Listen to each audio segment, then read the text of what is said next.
Өөрөөр хэлэх юм бол ямар ч ур чадвартай хин гэдэг хүн төслийн өдөрт хороонд орж бодлого шийдвэр стратегийн тодорхойлох гэдэг гэдэг тархихгүй юм яваад байна. Баяр явслал 100 цэнгэл гэхээр 10-20-ороо багшралдаад байж идэг юм билээ.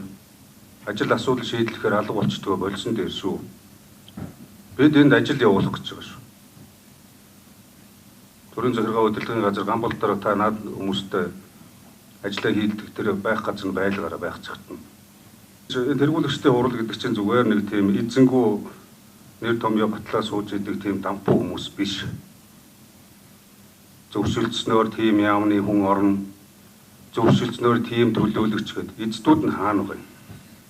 Одоо юм нэг эмх замбраагүй ойлгомжгүй хий юу гэж байгааг нь мэддэхгүй тэр хэдэн албан тушаалж ихсаачаад албан тушаалаар бид нар асуудал шийдэж явсаар байгаад өнөөдрийн төслүүд эзэнгүүдэд хинч биш юу ч биш юу хийж байгааг нь ойлгомжгүй болцсон ингэ явж байгаа.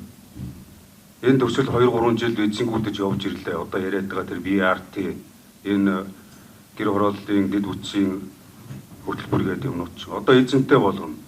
Эзэнтэй болохдоо нийслэл хурал өөрөө эзэнжүүлнэ нэг. Хэрэгжүүлэгч нь хэрэгжүүл, хяналтаа тавих нь хяналтаа тавья. Бодлогоо тодорхойлдог юм бол хурал тэр бодлогоо тодорхойлъё.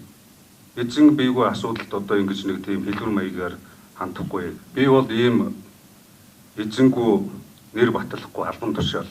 Албан тушаалтаа баахан нөхдөө тавьчдаг.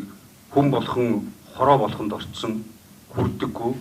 Холбогдох албан тушаалтнууд нь байдаггүй. Хаана вэ тэнд ажилтаа? Яг энэ байдлаар бид нар бүгд одоо бие биенийхээ ажлыг алаад дуусч байгаа.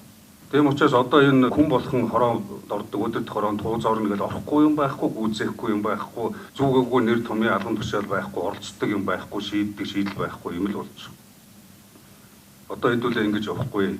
Тэгээд нэртэй устай юм оруулж ирээ гэдэг л асуудал ярьж байгаа. Нэртэй устай юмыг оруулж ирэхдээ бид нар чадвартай, мэдлэгтэй бүх талын эрх ашигыг хангасан хариуцлага хүлээж хэмжээний цаг гаргаад тэр бодлого шийдвэрт оролцож байгаа, оролцохоосоо илүүтэй судалждаг, тооцчдаг, гаргаж байгаа үйлдэлтэй бас хариуцлага хүлээж ийм хүмүүс байх ёстой гэж бодож байна.